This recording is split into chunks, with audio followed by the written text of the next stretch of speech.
I do want to just remind the anarcho-capitalist listeners, and I say this when it comes to the drug war, and I'll just go through the argument again very quickly.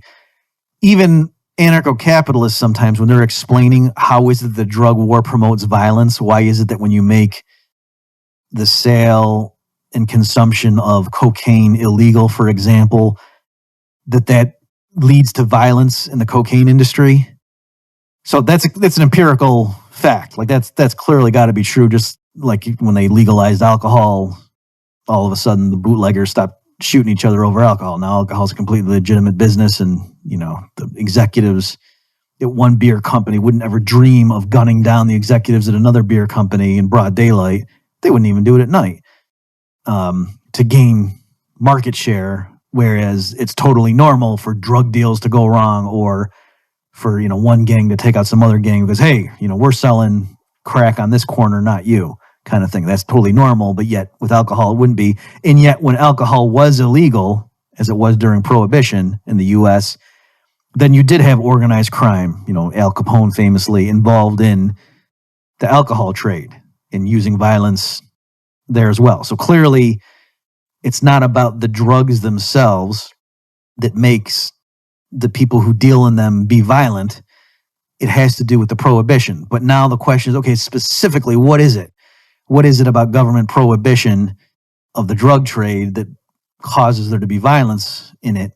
And so here, there's some stuff that I think is perfectly fine. But one of the arguments, again, that I've even seen anarcho-capitalists use is they'll say, oh, because these are now illegal contraband, if somebody robs you, let's say you're a drug dealer and someone comes into your apartment and takes, all your heroin at gunpoint and leaves, or let's say you were, meeting in a parking garage and you were swapping your cash for the heroin and they steal it, you can't go call 911 and report a robbery because, this is illegal stuff.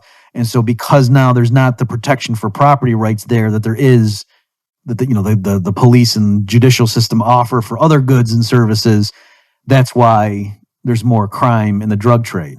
And so my point is, if that's the argument you're going to make, well, you're conceding that the government, police, and courts do a good job. Or not do a good job, but at least they're better than nothing. And that's sort of interesting from an ANCAP perspective, isn't it? And so that's why I want to refine it and say, no, really what it is, it's that the government, police, and courts, it's not that they're refraining from hunting down the guy who stole your heroin. That's not why there's violence. And that's not why the guy might be tempted to steal your heroin at gunpoint. Rather, it's that the government, police, and courts will not allow you to hire private mercenaries to go hunt down the guy who stole your heroin. You see that? That's a critical point. Furthermore, it's that if you took steps to better protect yourself such that it was publicly known where you were and that you had all this contraband on you, they would come in and raid the place, right? So one easy way to make sure you don't get shot on the street corner selling your drugs is to rent or buy a storefront and install bulletproof glass and airlock chambers, as it were, with metal detectors and things like that to make sure the people coming into your store aren't carrying heavy weaponry to buy the product and then leave. And that's how you could ensure that there's no drug deal gone bad. And why can't you do that? Well, because if it became well known that, oh yeah, that storefront right there, they don't sell Chinese food. That's not a hardware store. That's where they sell heroin. Well, some local pastor is going to call the police and say, we got kids going to school down the street from this place. You kidding me? Shut that down, or I'm going to call the mayor and say this is, racist. And so the police would shut it down, right? So again, the reason there's violence there, it's not simply that, it's because we have inadequate law. It's that the police aren't helping us enough to help me track down the guy who stole my drugs. No, it's that the police are, quote, helping too much. It's because the police are enforcing a bunch of other, I would say, illegitimate laws, namely like you can't hire private security to protect yourself from guys trying to steal your heroin. That's the problem, right? People acting in the private sector could totally defend themselves from petty thieves or even more serious criminals if they were allowed to do so if the free market really were free, or if the market really were free, I'll say. All right, but it's not. The government's not going to let some other group challenge it by offering protection services a la, Rothbardian defense agencies. Those are always illegal in the modern world. Okay, so that's a critical part of the story if you're trying to explain the stuff with the drug trade. So likewise with this stuff, with the purge, they do start getting into a little bit as the movies progress. They start getting, so in the beginning one, it's just like featuring a homeowner, and the only thing they've shown is that rich people have sophisticated security systems installed. But then by the next movie, they start showing that, oh no, the markets emerge, and now, people can hire things, and so they haven't gotten into it yet. But my point is, in real life, what would happen is if everything's legal, then there would be defense agencies, that they could plan during the year and just, not do anything, just get ready to go. And as soon as 7 p.m. hits, then they could import all sorts of weapons that are class 4 or lower, I guess, to not be in violation of the law, and really stockpile, if there's cities that have gun control or whatever, and they can rush in all the guns to their guys and have flak jackets and and then they could go around patrolling. And if they see somebody getting, who's out in the street or whatever, they could come up and be like, hey, we're going to charge you for overtime or whatever because you didn't have a plan with us, but we'll escort you to your house and but you got to pay us $1,000. And somebody gets caught. By the way, that's another goofy thing about these movies. People are doing stuff like they're going and getting bread at the grocery store at 6:30 when the purge starts at 7. And oh no, my car broke down. I mean, to me, that's ridiculous. You would be in your house and testing in the first movie too. Like they look at the clock and like, oh, it's 6:55. We better turn on the security system. When, you would have been locking that thing down earlier. Well, probably the previous Tuesday to make sure like the gears didn't jam or something while that thing was locking. But in any event, for people who somehow get caught outside of their home, there would be businesses involved. Moreover, in poorer communities, there would be businesses that would come in and, erect big safe areas and, just tell people, okay, for $50, you can come in here and wait the 12 hours out. We've got 100 guys with Uzis patrolling, just to keep the riffraff away, that kind of stuff. And yet there's nothing like that. And so it's partly, I think, a failure of imagination. And also maybe as the movies progress, they're going to get more sophisticated because they got to keep one-upping the previous movie. But my point is they're showing, without government police, but okay, if the government really isn't going to enforce anything, then in that power vacuum, Rothbardian defense agencies could spring to life. And ironically, the only reason that would be muted somewhat is that you only get a 12-hour period to recoup, your investments to get the revenue. That if it were like a week period, then it would make more sense. And ultimately, so I hope you see where I'm going with this, folks, is that if you're a fan of Rothbard, you should want the purge to last all year, to be perpetual, where the U.S. government says, we are not going to enforce any laws, nor is any state or local government going to enforce any laws starting now, go. And rather than thinking, oh no, we're all going to get slaughtered, as if you're a Rothbardian, you should say, we're finally free. Right? And it doesn't mean we're all going to get slaughtered because now private defense agencies can spring to existence. And, guys who aren't malevolent, homicidal maniacs can get organized. It's sort of like if you saw the second, it's the third one where the hero in the second one ends up getting, he's like running a security agency for this senator who's running for president. So like that, except more so. There'd be plenty of agencies like that where guys who are ex-military or whatever would offer protection services, and you would just see that proliferate. And again, like I say, the reason it doesn't happen more, partly because the movies, they need there to be gore and just have rampant violence. That's the whole point of the movie or the series. But also, it's only for a 12-hour period. If it were for a 1-month period, then it would make more sense for these more institutional companies to come into existence. And ultimately, like I say, the purge, if it lasted indefinitely, would be Rothbard land.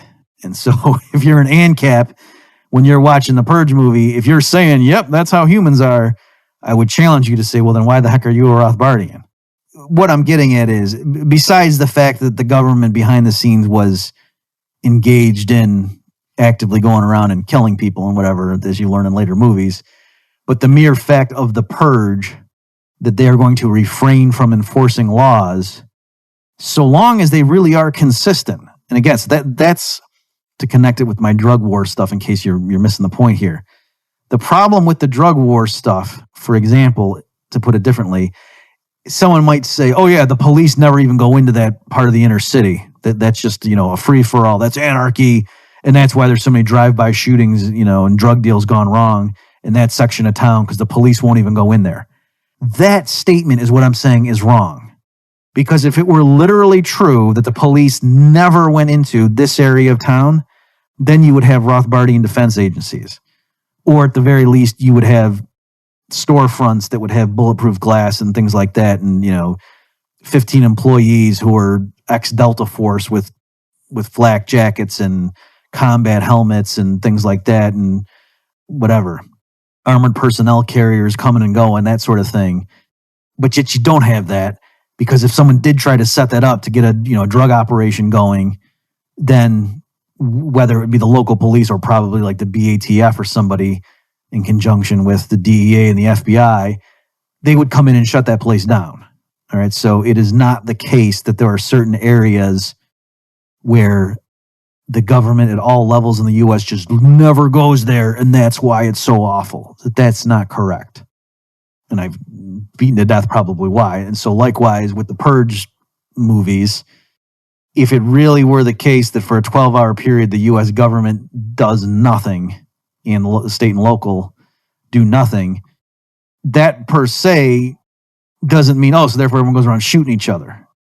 Or if it means if they do, well then okay, just if it's legal for someone to go around and shoot people, well then it's also legal for people to shoot them back. And incidentally, they're kind of getting into it a little bit in the movies, this idea of, revenge. In other words, yes, I'm allowed to, there's some things in there within some of the movies or one of the movies where some lady realizes her sister is sleeping with her husband.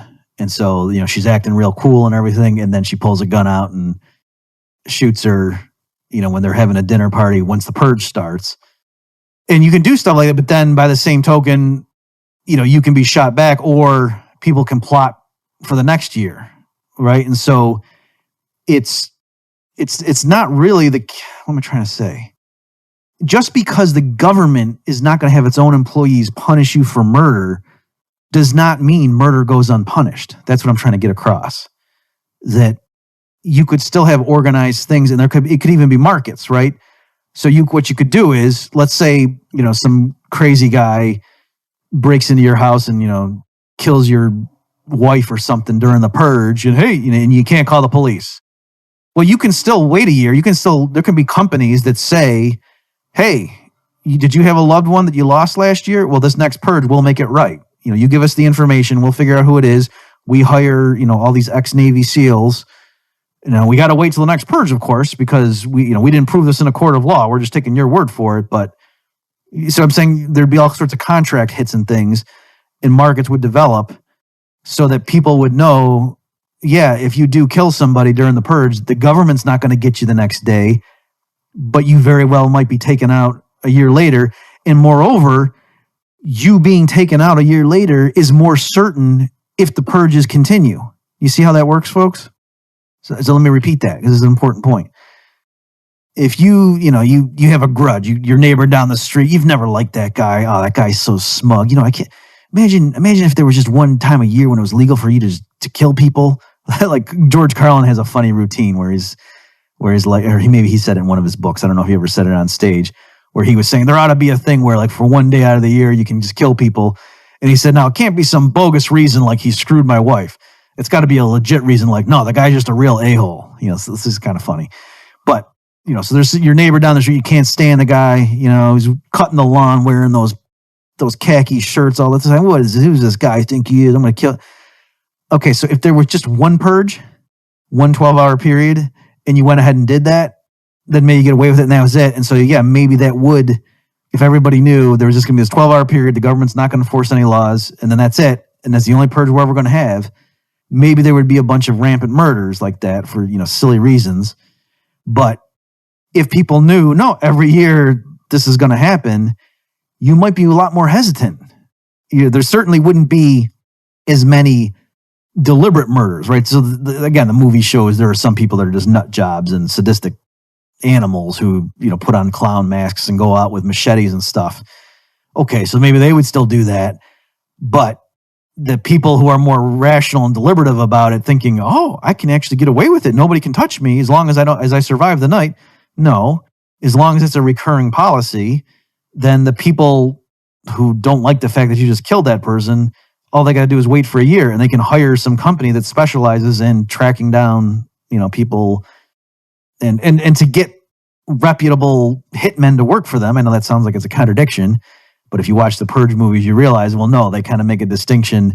Even though folks know I'm a pacifist, I still understand watching the movie who the good guys are and who the bad guys are. And there's a huge difference between someone grabbing innocent people and getting ready to kill them for sport, and then a vigilante coming in and shooting the guys who grabbed the innocent people to rescue them, right? There's obviously a humongous moral difference between those two cases.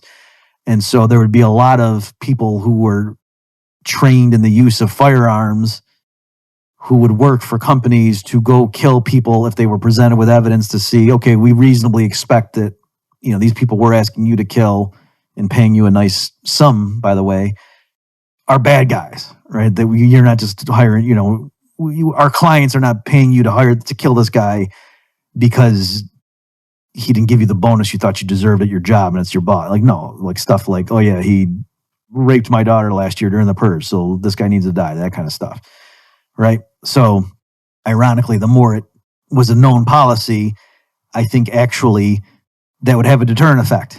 And really, you wouldn't see a lot of rampant killings because people would realize, no, the most I'm going to last is a year, and then they're coming and taking me out.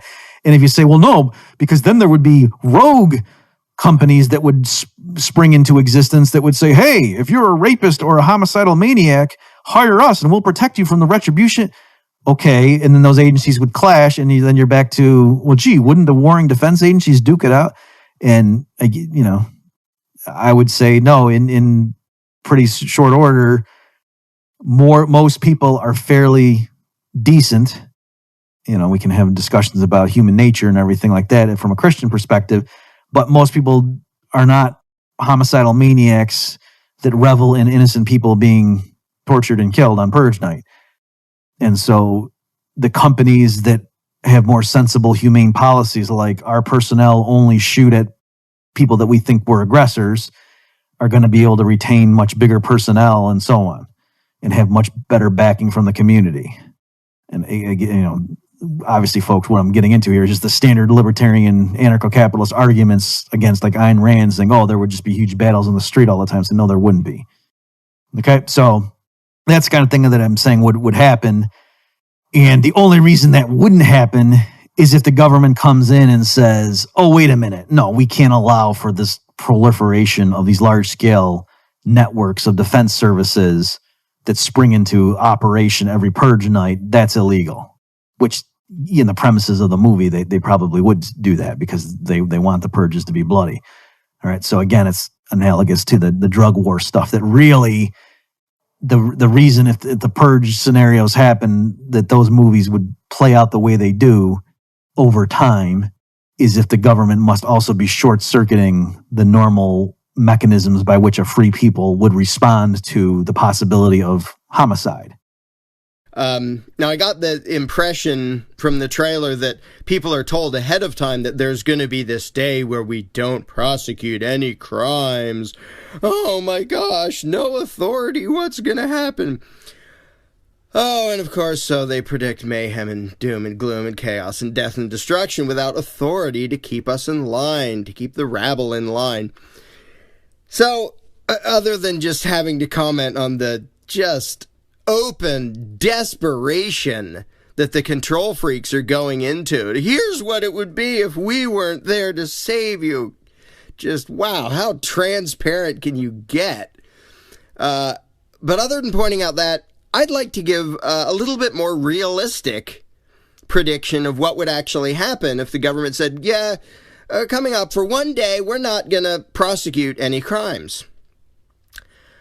First of all, and again, I don't know anything about the movie except what I just saw in this trailer that made me almost fall out of my chair. So I don't know the details of what they pretend happens, but of course it's chaos and mayhem. First of all, a whole lot of the country wouldn't care because they're armed. They'd say, well, it's the same as today as it was yesterday. If I call because someone's committing a crime, the cops aren't going to show up on time anyway. Like, already, most crime is never prosecuted. You know, in a whole lot of major cities, if you go and report anything short of a murder, they write it down on a piece of paper and never do a damn thing about it.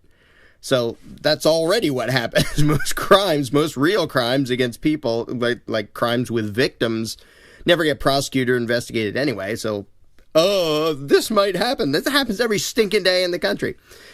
But aside from that, most of the country isn't going to care because they have guns. And that's what they go to. If somebody tries to attack them, they don't go for the phone to dial 911. They go for the gun safe to defend themselves, which works really darn well.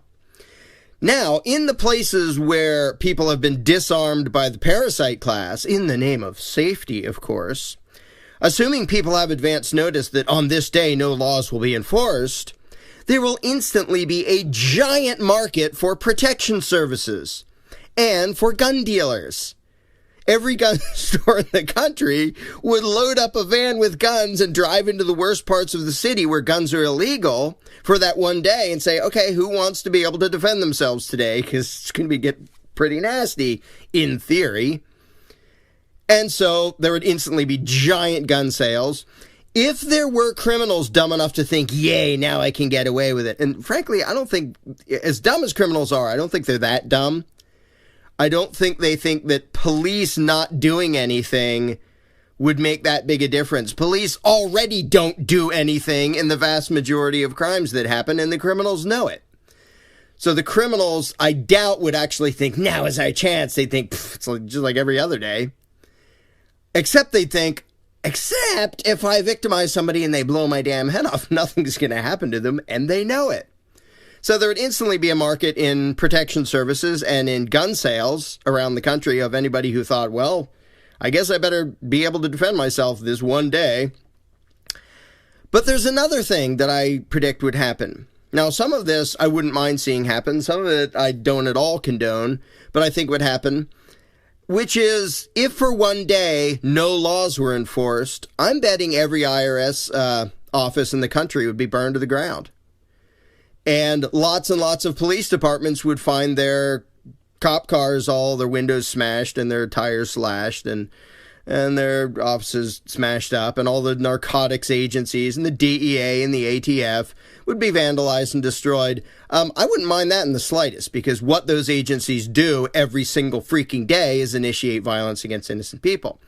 Now, another thing that would probably happen all over the place that I don't condone, I think it would happen, but I wouldn't condone it happening or advocate it, is I think a whole lot of tax collectors and bureaucrats would get killed. Because if there was one day where the victims of these bastards had a chance to get revenge and nothing would happen to them, they would go do it.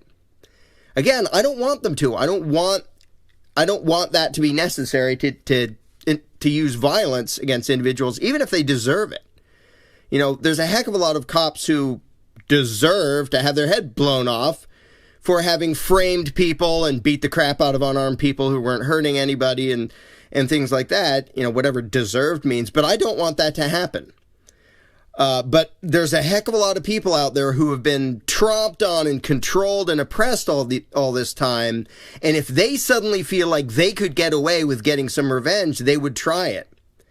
And I'm here to tell you, most of the revenge that would happen would be against people in government. Now, again, enforcing the law would mean, or not enforcing the law for that day would mean the cops wouldn't defend. They wouldn't protect bureaucrats. They wouldn't protect tax collectors. They wouldn't protect other cops. It also means they wouldn't protect politicians. Now, that, I think, is the key to this. I think this is the elitist statists projecting their own terror of what would happen to them if their control mechanism of the state were to falter for one day. Because I guarantee you there would be a lot of dead politicians if for one day people could do this and get away with it. Again, I'm not condoning that. I would be opposed to that. I don't think I'd bother to go out and defend any politician. I'm not going to put my life on the line for them. But I would actually be against it.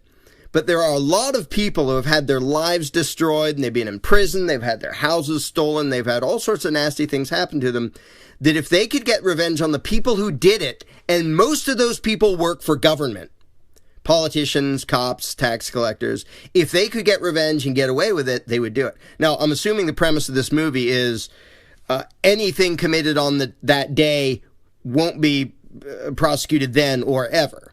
Because if they say, well, we'll prosecute you the next day, then it wouldn't make any difference. Because how often do they prosecute any crime the same day anyway?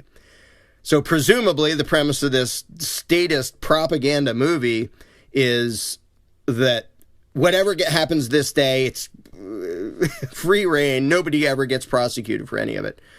And the people who would most suffer from that are the people in government, not the common people.